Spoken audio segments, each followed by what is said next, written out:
কোরআনের কি সম্মান! কোরআন যেখানেই গিয়েছে ওই মানুষকে এবং যার কাছেই গিয়েছে তাকেই সম্মানিত করেছে। কোরআন লৌহে মাহফুজ থেকে এই পৃথিবীতে জিব্রাইল আলাইহিস সালাতু ওয়াস সালামের মাধ্যমে এই পৃথিবীতে এসেছে। জিব্রাইল আলাইহিস সালাতু ওয়াস সালামকে এই কোরআন সম্মানিত করেছে। এই কোরআন মুহাম্মদুর রাসূলুল্লাহ সাল্লাল্লাহু আলাইহি ওয়াসাল্লামের উপর অবতীর্ণ হয়েছে। আল্লাহ রাব্বুল আলামিন কোরআন নাজিল করেছেন। মুহাম্মদ সাল্লাল্লাহু আলাইহি ওয়াসাল্লামকে আল্লাহ রাব্বুল আলামিন সম্মানিত করে দিয়েছেন। এই কোরআন মুহাম্মদ সাল্লাল্লাহু আলাইহি ওয়াসাল্লামের উপর নাজিল হয়েছে রমাদান মাসে। এই রমাদান মাসকে আল্লাহ রাব্বুল আলামিন সম্মানিত করে দিয়েছেন। এই রমাদান মাসের যেই রাতে আল্লাহ রাব্বুল আলামিন কোরআন নাজিল করেছেন, সেই লাইলাতুল কদরকে এই কোরআনের কারণে আল্লাহ রাব্বুল আলামিন সম্মানিত করে দিয়েছেন। সুবহানাল্লাহ।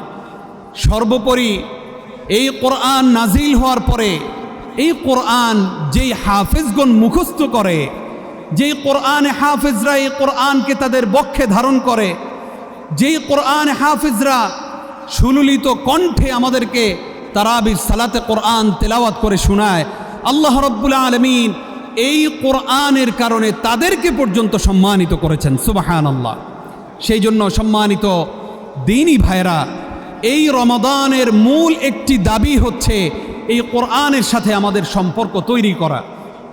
আমরা মাহে রমাদান আসলে অনেকেই চেষ্টা করি কোরআন তেলাওয়াত করার, বিশুদ্ধভাবে কোরআনকে পড়ার। আলহামদুলিল্লাহ, এটা ভালো উদ্যোগ। কিন্তু যখনই রমজান শেষ হয়ে যায়, যখনই রমজান চলে যায়, তখন আমরা দেখি ওই কোরআনকে গিলাফ মুড়িয়ে আমি আলমারির উপর রেখে দিই। সেই কোরআন আর সারা বছর আমার ধরা হয় না। অথচ খেয়াল করে দেখুন যে কোরআন এই মাহে রমজানে আল্লাহ রাব্বুল আলামিন নাজিল করেছেন, সেই কোরআনের গায়ে যে গিলাফটাকে আমরা মোড়াই, সেই গিলাফটা যখন দোকানে থাকে তখন সেই গিলাফের দাম হয়তো 20 টাকা 40 টাকা থাকে।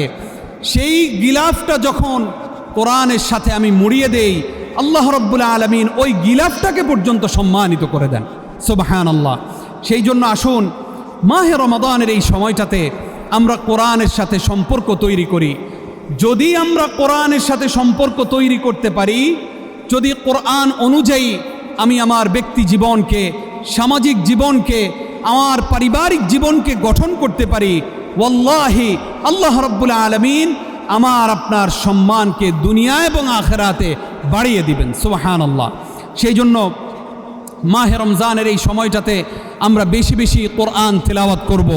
আমরা চেষ্টা করব তারাবির সালাতে কোরআন তেলাওয়াত শোনার। আমরা চেষ্টা করব দিনের একটা সময়ে, যেই সময়টা আমি অফিসে থাকি, আদালতে থাকি, আমার ব্যবসায়ী কাজে থাকি, কাজের ফাঁকে একটু সময় করে হলেও যেন আমি কোরআনটাকে তিলাওয়াত করি।